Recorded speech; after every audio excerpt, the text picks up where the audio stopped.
چوراہوں پہ ٹھلوے کھڑے رہتے ہیں جی جو خود کا یہ معاملہ ہے کہ جو خود گھر کے اندر اپنے دوسرے بھائیوں کے ٹکڑوں پہ پلتے ہیں، جو آج تک اپنی زندگی کا فیصلہ نہ کر سکا، اس سے چوراہے پہ جا کے کہہ رہا یار میرا گھر خراب ہو گیا.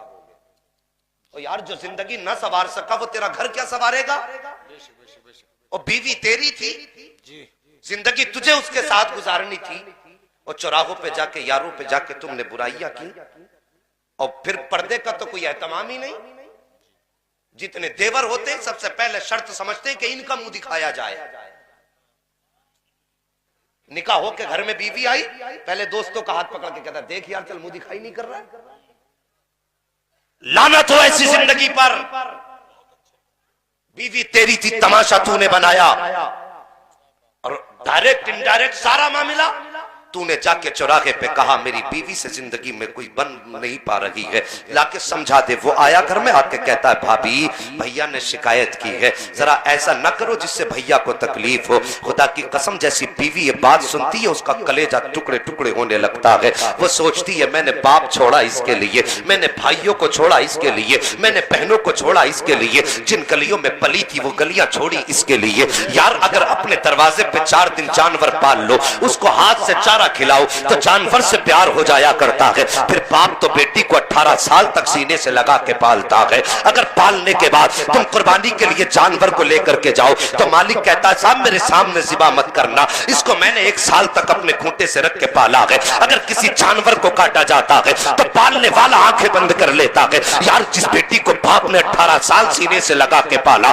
جب تو اس کو اپنے گھر کے اندر لے کر کے آیا ہے تو سوچ کتنا بڑا پتھر بیٹی نے سر پہ رکھا ہوگا، سینے پہ رکھا ہوگا. باپ کے رشتے توڑے تیرے لیے، بھائی کا رشتہ چھوڑا تیرے لیے، سہیلیاں چھوڑی تیرے لیے، اپنے رشتے دار چھوڑے تیرے لیے، سب کچھ چھوڑ کر تیرے دروازے پہ آئی ہے، سب کچھ تجھے اپنا مانا ہے، اور سارے رشتے آ کر کے تیرے دامن سے وابستہ اس لیے کر لیے کہ وہ جانتی ہے کہ اب زندگی گزرے گی تو تیرے دامن میں گزرے گی، اگر بہاریں آئیں گی تو تیرے آنگن میں آئے گی. اور یار ذرا سی خطا کیا ہو گئی، تو نے اس بیوی کے چوراہوں پہ نکلنے کے بعد اس کی مخالفت شروع کر دی. تو نے اتنا تک نہیں جانا کہ جس مخالفت کی خبر میری بیوی کے کانوں تک پہنچے گی تو اس کے جگر پہ کیا گزرے گی. یار مہربانی کرو، بیویوں کی رسوائی چوراہوں پہ نہ کیا کرو، اپنے گھروں کی عزت کو چوراہوں پہ نیلام نہ کیا کرو. گھر ایسے نہیں چلا کرتے. تجھے بتا دوں گھر کیسے چلا کرتے ہیں. اللہ اکبر، میرے نبی کریم صلی اللہ تعالی علیہ وسلم کی زندگی دیکھو.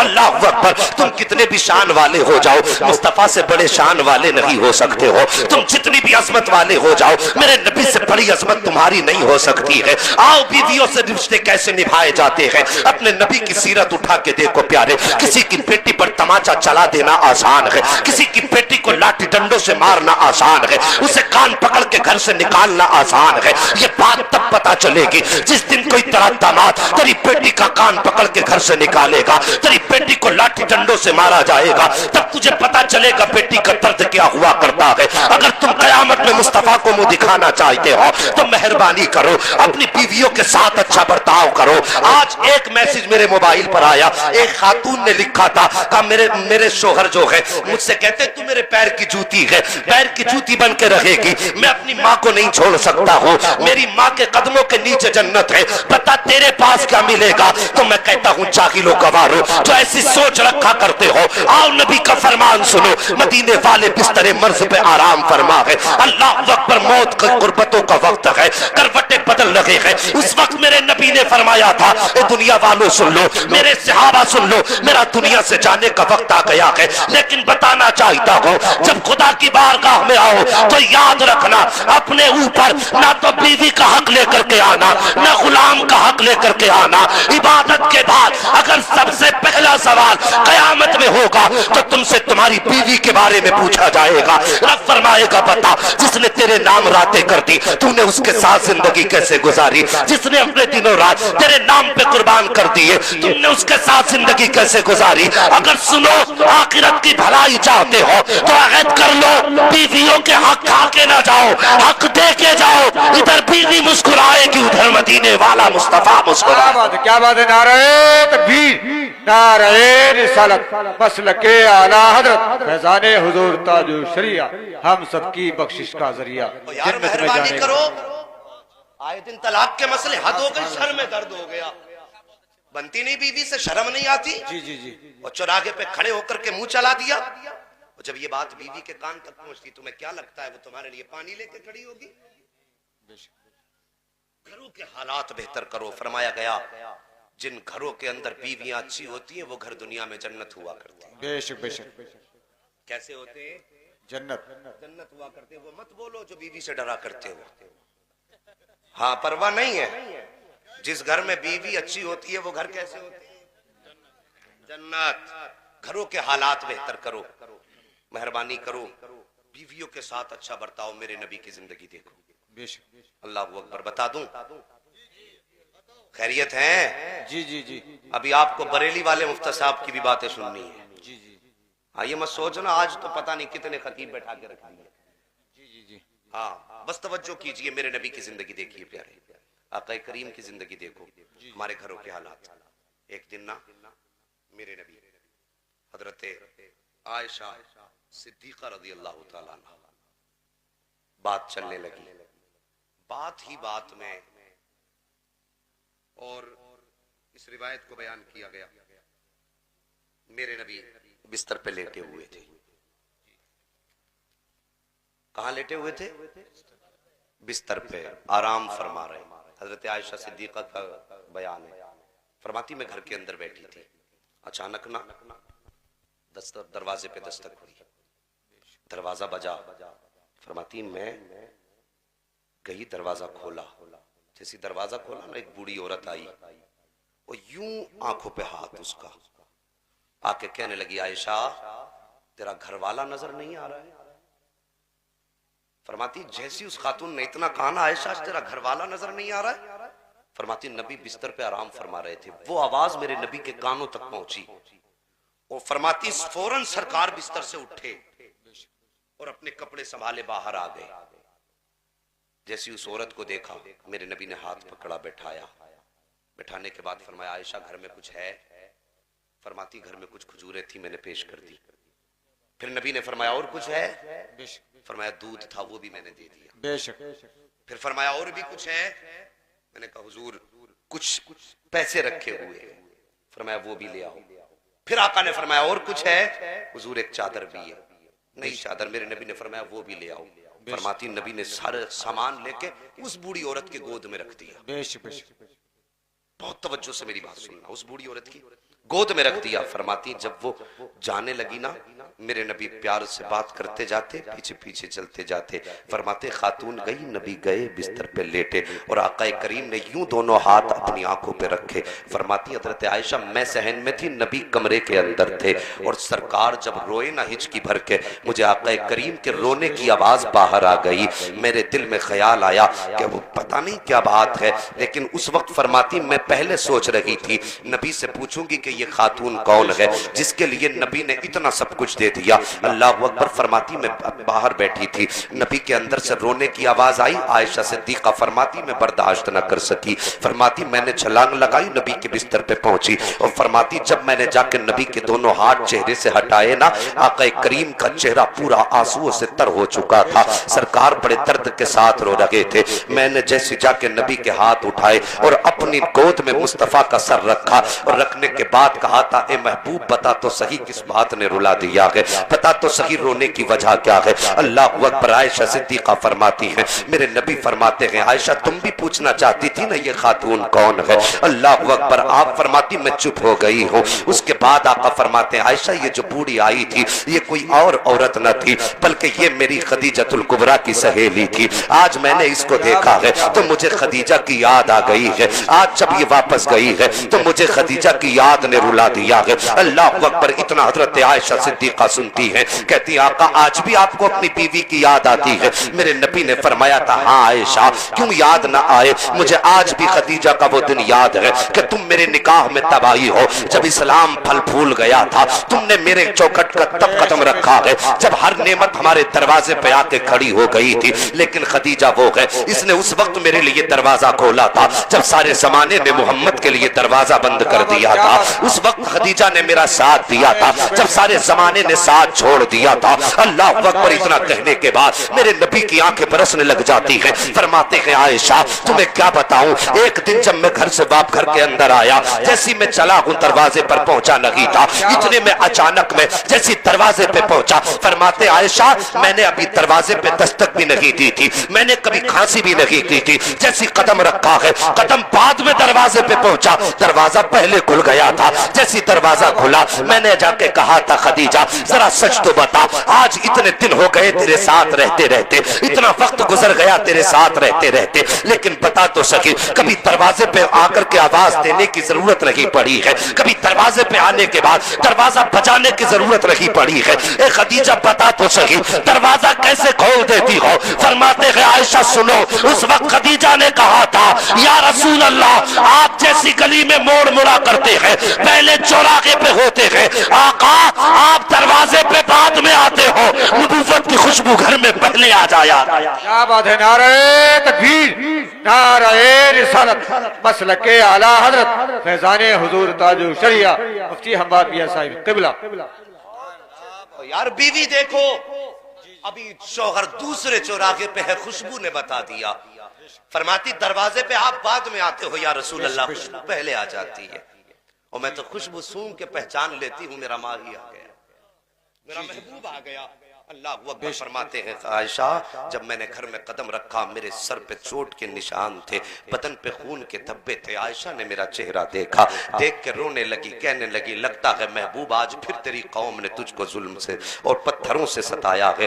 اللہ اکبر، فرماتے ہیں عائشہ جس وقت خدیجہ نے یہ بات کہی ایسا لگتا تھا جیسے کسی نے تسلی کے لیے سر پہ ہاتھ رکھا، میری چیخ نکل گئی۔ خدیجہ نے میرا ہاتھ پکڑا، لا کے بستر پہ بیٹھایا۔ آقا فرماتے ہیں عائشہ تمہیں کیا بتاؤں، جب میں گھر سے گیا تھا تو گھر میں کوئی کھانے کا سامان نہ تھا، لیکن جب میں واپس آیا مجھے خدیجہ نے زب بیٹھایا اور بیٹھانے کے بعد اپنے پیر کے پاس سے ایک پیالی اٹھائی ہے، اس پیالی کے اندر کھجوریں تھیں، ثاقب کھجوریں۔ فرماتے میرے نبی کہ عائشہ خدیجہ نے ایک کھجور ہاتھ میں لی، میرے منہ کے اندر دی، دوسرے ہاتھ میں دودھ کا پیالہ لیا، پھر دودھ کے پیالے کو ہاتھ میں لے کر کے مجھے پلایا۔ فرماتے ہیں ایک کھجور کھلاتی جاتی تھی اور دودھ پلاتی جاتی تھی اور ساتھ میں کہتی جاتی تھی محبوب اداس نہ ہو، ایک دن ایسا بھی آنے والا ہے کہ یہ پتھر مارنے والے تیرے مذہب کا پرچم لے کے آگے بڑھیں گے، محبوب اداس نہ ہونا۔ آقا فرماتے ہیں جب آخری کھجور رہ گیا میں نے ہاتھ پکڑا خدیجہ کا، ذرا توجہ سے سننا یہ آخری جملہ،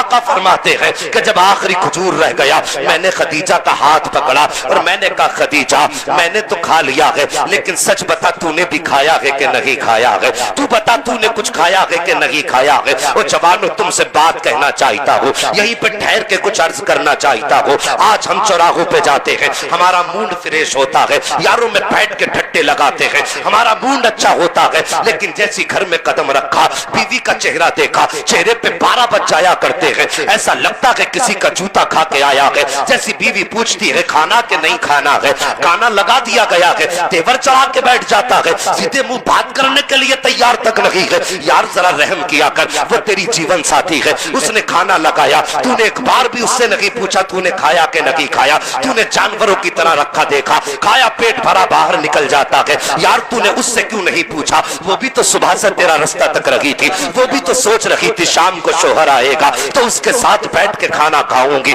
جب وہ آئے گا تو اس کے ساتھ بیٹھ کے کھانا کھانا ہے، تو نے اپنا پیٹ بھر دیا، یار تو یاروں کے ساتھ چائے پی کے آیا ہے، دوستوں کی محفل میں ناشتے کر کے آیا ہے، لیکن اس سے پوچھ صبح جب تو گھر سے گیا تھا تیرے کپڑے کہیں پڑے تھے، برتن کہیں چھوڑ کے گیا تھا، تیرے گھر کا بستر بگڑا ہوا تھا، تیرے گھر میں کوڑا پڑا تھا، لیکن جب تو شام کو آیا ہے ایک ایک کپڑا تجھے تہ لگا ملا ہے، گھر کے اندر صفائی ملی ہے، بستر تجھے سجا ملا ہے، میں تجھ سے پوچھنا چاہتا ہوں جب تو گیا تو ہر چیز میں ترتیب چھوڑ کے گیا تھا، اب جب آیا کہ ہر چیز ترتیب سے لگی ہے، مجھے بتا تو سکی یہ تیرا بستر کس نے سوارا ہے، تیرے کپڑے کس نے اٹھا کے رکھے ہیں، تیرے گھر میں صفائی کس نے کی ہے،